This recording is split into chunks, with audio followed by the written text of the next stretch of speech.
여러분 안녕하십니까? 오늘도 성경의 기본교리 28을 시작하도록 하겠습니다.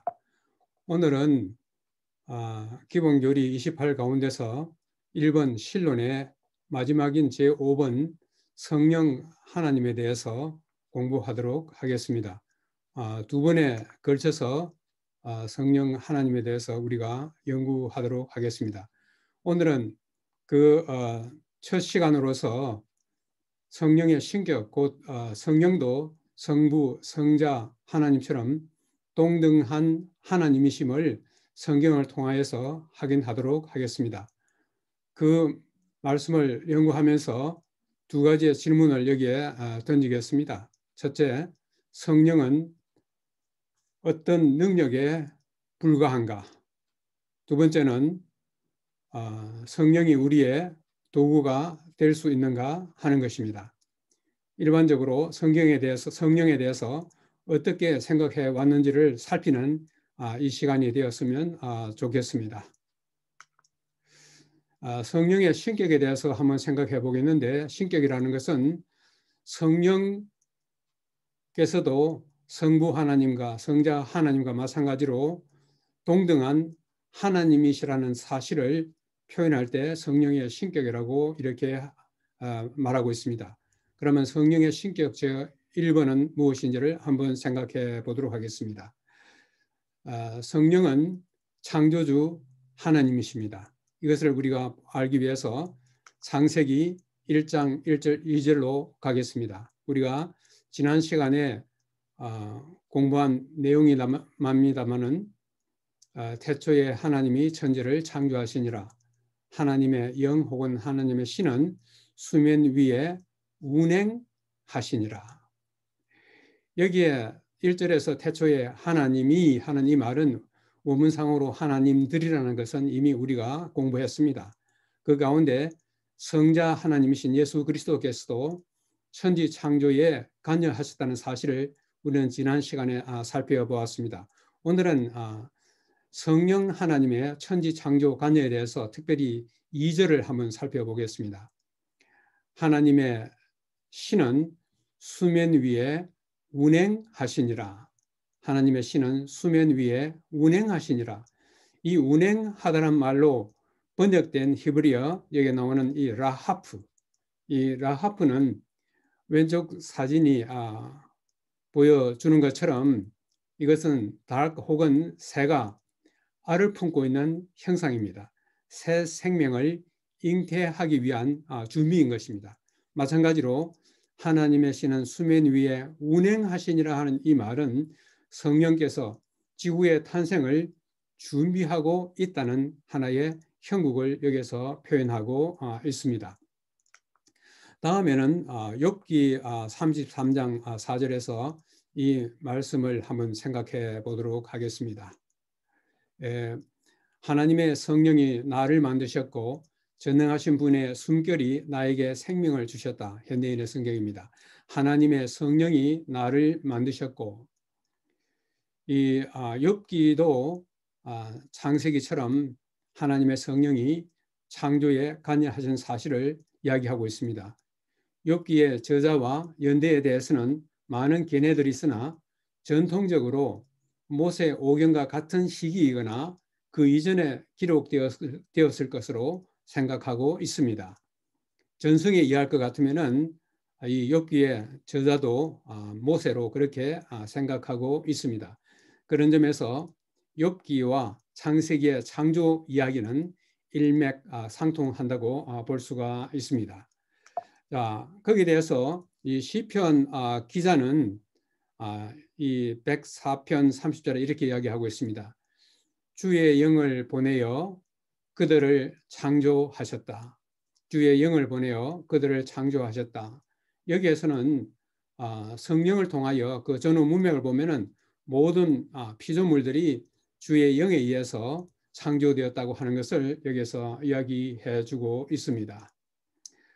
또 성령께서는 부활의 주님도 되고 있습니다.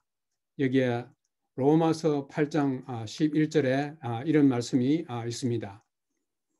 그리스도 예수를 죽은 자 가운데서 살리신 이가 너희 안에 거하시는 그의 영 성령으로 말미암아 너희 죽을 몸도 살리실 것이라. 로마서 8장 11절은 장차 우리의 부활이 성령 하나님과 밀접한 관계가 있음을 말해주고 있습니다. 우리의 창조에 있어서뿐만 아니라 부활에 있어서도 성령께서 직접 관여하신다는 사실을 그렇게 이야기하고 있습니다. 이제는 성령의 전지전능하심에 대해서 공부해 보도록 하겠습니다. 성령의 전지전능하심은 성령은 모든 것을 다 하시고 성령께는 불가능이라는 것이 없다는 사실을 여기에 이야기하고 있습니다. 성령께서는 모든 것을 아십니다. 왜냐하면 성령은 성부 하나님과 모든 것을 공유하기 때문에 그렇습니다. 그리고 여기에 보면은 하나님의 성령으로 이것을 보이셨으니 성령은 모든 것 곧 하나님의 깊은 것까지 통달하시니라. 여기서 말하고 있는 이것이라고 하는 것이 무엇인지는 7절과 9절을 우리가 읽어보면서 여기에서 이야기하고 있는 이것이 무엇인지를 우리가 한번 알아봐야 되겠습니다.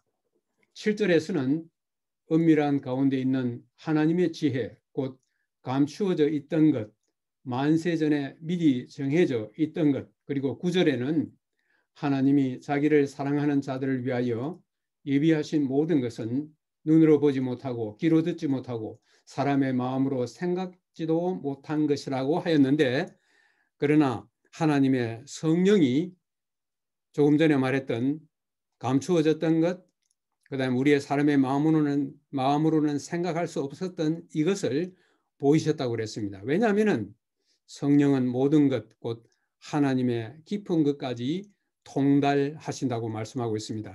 다시 말하면 성부 하나님과 성령 하나님은 모든 것을 공유하고 계신다고 하는 사실입니다. 특히 우리의 구원 문제에 있어서 그렇습니다. 그 다음에 이제 성령의 전지하심을 하나의 사건을 통해서 한번 확인해 보도록 하겠습니다. 여기에 아나니아야, 어찌하여 네가 성령을 속이고 사람에게 거짓말한 것이 아니요 하나님께로다. 우리는 오른편 이 그림을 보면은 이 그림이 무엇인지 잘 알고 있습니다. 아나니아와 삽비라가 그들이 어떤 행동을 취했기에 이런 참 슬픈 결말을 짓게 되었는지를 우리가 알 수 있는 내용입니다. 아나니아와 삽비라 부부는 최소의 노력으로 최대의 효과를 거두려 하였습니다. 그러나 그것이 사람에게는 통할지 몰라도 성령께는 통하지 않았습니다. 베드로는 성령을 통하여 그 아나니아의 본심을 꿰뚫었습니다.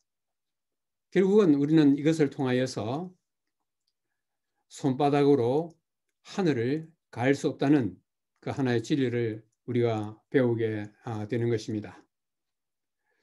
그 다음에 또 하나는 성령의 전능하심이 예수 그리스도의 탄생에 나타나고 있습니다. 천사가 대답하여 이르되 성령이 내게 임하시고 지극히 높으신 이의 능력이 너를 덮으시리니 이름으로 나실 바 거룩한 이는 하나님의 아들이라 일컬어지리라. 이 하나님의 아들이 처녀의 몸에서 탄생하는 이 일은 그 어떠한 인간도 결코 행할 수 없는 불가능한 일인 것입니다. 처녀의 몸에서 그 어떤 아이도 결코 탄생할 수 없는 것입니다. 그런데 성령께서 그의 전능하심을 이 사건을 통하여 드러내셨습니다. 특별히 여기에 지극히 높으신 이의 능력이 너를 덮으시리니 하는 이 덮으시리니 하는 이 말은 창세기 1장 2절에서 우리가 조금 전에 보았던 라하프라고 하는 말, 운행하신다는 그 말과 어떤 면에서 일맥상통한다는 것에서 참 의미를 갖다가 던져주고 있습니다. 그 다음에는 예수께서 이 마태복음 12장에 나오는 이 말씀입니다만은 그러나 내가 하나님의 성령을 힘입어 귀신을 쫓아내는 것이면 하나님의 나라가 이미 너희에게 임하였느니라. 이 말씀의 배경은 예수께서 귀신 들린 자를 고쳐주셨을 때 바리새인들이 네가 귀신을 쫓아내는 것은 귀신의 왕 바알세불을 힘입어 그렇게 했다고 신란했을 때 예수님께서 이 말씀을 하신 것입니다.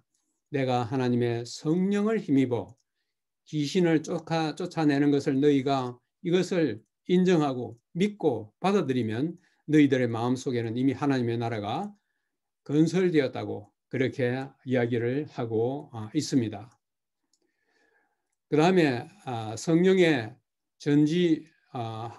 전능하심, 특별히 전능하심은 사도행전 2장에 나오는 이 오순절 사건에서 또 한번 확인할 수가 있습니다. 그들이 다 성령의 충만함을 받고 성령이 말하게 하심을 따라 다른 언어들 곧 외국어로 말하기 시작하니라. 여기 오른편 이 그림을 보시면 오순절 날에 성령이 임하심으로 인해서 거기에 있는 모든 사람들이 성령의 충만함을 받아서 외국어로 말한 사실을 우리가 잘 알고 있습니다. 여기 특별히 중요한 것은 성령이 말하게 하심을 따라서 여기에 성령의 충만함을 입은 사람들이 외국어를 말할 수 있게 된 것입니다. 이 당시에 제자들은 적어도 15개국에서 온 그 사람들의 현지어를 말함으로써 이 성령의 능력을 그들이 한번 목격하게 되었는데 특별히 여기에서는 성령이 말하게 하심을 따라 전능한 성령의 능력을 우리가 여기에서 볼 수 있게 되는 것입니다. 그 다음에 사도 바울도 그가 복음을 전했을 때에 여러 가지 표적과 기사를 행했는데 그가 어떻게 해서 이런 표적과 기사를 행할 수 있었는지 여기에 로마서 15장에 이렇게 이야기하고 있습니다. 표적과 기사의 능력으로 곧 성령의 능력으로 내가 복음을 편만하게 전하였다. 이렇게 이야기하고 있습니다. 사도 바울은 그가 복음을 전하면서 행했던 표적과 기사가 성령의 능력으로 된 것임을 천명하고 있습니다. 사도 바울뿐만 아니라 다른 제자들이 행했던 그 표적과 기사도 성령에 의해 이루어진 것임을 짐작할 수가 있는 것입니다. 이제는 영원하신 성령 하나님에 대해서 한번 생각해 보도록 하겠습니다.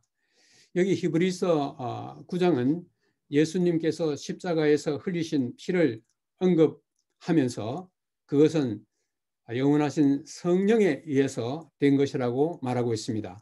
하물며 영원하신 성령으로 말미암아 흠없는 자기를 하나님께 드린 그리스도의 피가 어찌 너희 양심을 깨끗하게 하고 살아계신 하나님을 섬기게 하지 못하겠느냐. 그러면서 여기에서 예수 그리스도를 통하여 이루신 그 모든 것들이 영원하신 성령으로 말미암아 된 것임을 이야기하고 있습니다. 여기 오른편에 우리 흔히 수학에서 말하는 무한대의 그 부호가 여기에 나와 있습니다. 바로 이것은 성령께서 영원하신 하나님이시라는 사실을 간접적으로 여기에서 말해주고 있습니다. 자, 이제 마지막으로 성령 하나님은 무소부재하신 분, 또 다른 말로는 편재하신 분이라는 것을 말씀드리고자 합니다. 이 무소부재라고 하는 것은 성령께서는 시공간을 초월하여 계시기 때문에 어디든지 동시에 계시는 분이라고 하는 사실입니다. 우리는 시공간에 갇혀 있기 때문에 제가 여기 있으면서 동시에 미국이나 어떤 다른 외국에 있을 수가 없는 것입니다. 그래서 여기는 지금 성령께서는 이런 시공간을 초월하여 계시는 이 무소부재하시다고 하는 그 말씀을 오늘 여기에 시편 139편에 있는 말씀을 가지고 잠깐 설명해 드리고자 합니다. 이 시편 139편은 성령의 무소부재하심을 말해주는 대표적인 성경 구절입니다. 내가 주의 영을 떠나 어디로 가며 주의 앞에서 어디로 피하리이까? 내가 하늘에 올라갈지라도 거기 계시며 수올 곧 무덤에 내 자리를 펼지라도 거기 계시나이다. 그러므로 성령의 시야에서 우리는 결코 벗어날 수 없다는 것입니다. 오늘날 우리는 이 위성을 통해서 또 이런 인터넷을 통해서 우리가 이 폰을 가지고 어디를 가든지 우리의 위치는 추적이 되고 피할 길이 없습니다. 그런데 이 무소부재의 성령 하나님 앞에서 우리가 어떻게 피할 수 있겠습니까? 그런데 저는 이것을 긍정적인 의미에서 좀 생각해 보고자 하는 것입니다. 이 세상에 살아가면서 때때로는 우리는 참 절망 속에 빠질 때도 있고 나 홀로 참 고민에 빠져서 참 우울감에 완전히 빠져 어찌할 바를 모르는 그런 때도 있을 것입니다. 나 홀로라고 아무도 내 곁에 없다고 생각하는 그때에 우리는 오늘 이 말씀을 생각하신다면 굉장한 용기와 위로가 될 것입니다. 주의 영이 어디에 가 계십니까? 바로 주의 영은 내 곁에 계시고 심지어는 내 안에와 계신다고 하는 사실입니다. 그러므로 아까 전지하신 성령님에 대해서 우리가 공부하신 것처럼 성령께서는 우리의 모든 내면의 모든 우리의 고민을 속속들이 아시고 언제든 우리가 도움을 요청하면 즉시로 우리를 도와주실 수 있는 그런 분이라고 하는 사실입니다. 우리가 다음 시간에 성령의 그 명칭 가운데 보혜사 성령이라는 그런 명칭이 있는데 거기에 대해서 우리가 자세히 공부할 때 다시 좀 말씀을 드리려고 생각합니다. 이런 성령에 대해서 우리가 결코 해서는 안 되는 것 한 가지가 있습니다. 그것은 바로 성령 모독죄입니다. 왜 예수께서 이런 말씀을 하셨겠습니까? 이것은 제가 이 성경 말씀을 읽으면서 가끔 의문이 생기는 것이 뭐냐면은 인자의 말을 거역해도 사하심을 받는다 하는 그 말입니다. 어떻게 인자 되시는 예수 그리스도의 말씀을 거역해도 사하심을 받을 수 있겠습니까? 특별히 이 전후 문맥을 보면은 그 당시에 유대인들은 예수 그리스도를 하나님의 아들로서 이 땅에 사람으로 오신 메시아인 것을 인정하지 않았습니다. 그들에게 있어서 예수 그리스도는 그저 저 북쪽에 있는 갈릴리의 이름 없는 나사렛 동네에서 온 선지자 정도로 그렇게 알고 있었습니다. 그렇지만은 이 모든 것 배후에서 하나님과 우리를 연결시켜 주면서 우리에게 영원한 구원을 가져다 주시는 이 성령을 거역하게 되면은 거기에는 답이 없다고 하는 것입니다.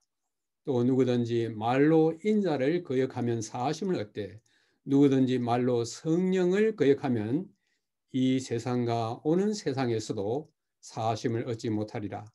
사람에 대한 모든 죄와 모독은 사하심을 얻되 성령을 모독하는 것은 사하심을 얻지 못한다고 하는 것입니다.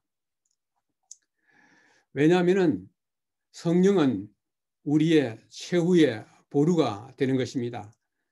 우리를 하나님께로 인도하고 우리로 하여금 영생의 길을 갖다가 우리에게 안내해 주시는 그분이 오직 성령이신데 그분을 우리가 거역하게 되면은 우리는 영원으로 가는 그 문을 우리 스스로 막아버리는 것이 되는 것입니다. 그래서 여기에 이 성령을 우리가 어떻게 성령 하나님을 우리가 어떻게 대해야 할 것인지를 여기에 있는 이 에베소 4장 30절에 있는 말씀을 우리가 기억해야 될 것입니다. 하나님의 성령을 근심하게 하지 말라. 그 안에서 너희가 구원의 날까지 인치심을 받았느니라. 성령 하나님은 우리를 살리시는 분이고 우리의 마지막 보루가 되는 것입니다. 마지막 보루가 되시는 그 성령 하나님을 우리 스스로 거절하면은 피할 길이 없습니다. 답이 없는 것입니다. 하나님께로 나가는 그 다리를 갖다가 우리 스스로 끊어버리는 것입니다. 그래서 여기에 하나님의 성령을 근심하게 하지 말라. 그 안에서 너희가 구원의 날까지 인치심을 받았다. 구원의 날까지 성령께서 도장을 찍어 놨다고 하는 것입니다. 우리가 이 성령을 우리 마음속에 항상 모시고 성령의 음성에 우리가 귀 기울이고 순종한다 그러면은 성령께서 우리의 구원에 보증하는, 우리의 구원을 보증하는 도장을 주님 오실 때까지 찍어 놓는다고 하는 사실입니다. 그러므로 삼위 하나님이 우리의 구원을 위하여 행하신 일들을 기억하는 것은 우리의 축복이 될 것입니다. 예수께서 승천하실 때에 이 땅에서 그분의 일을 성령께 위임하셨습니다.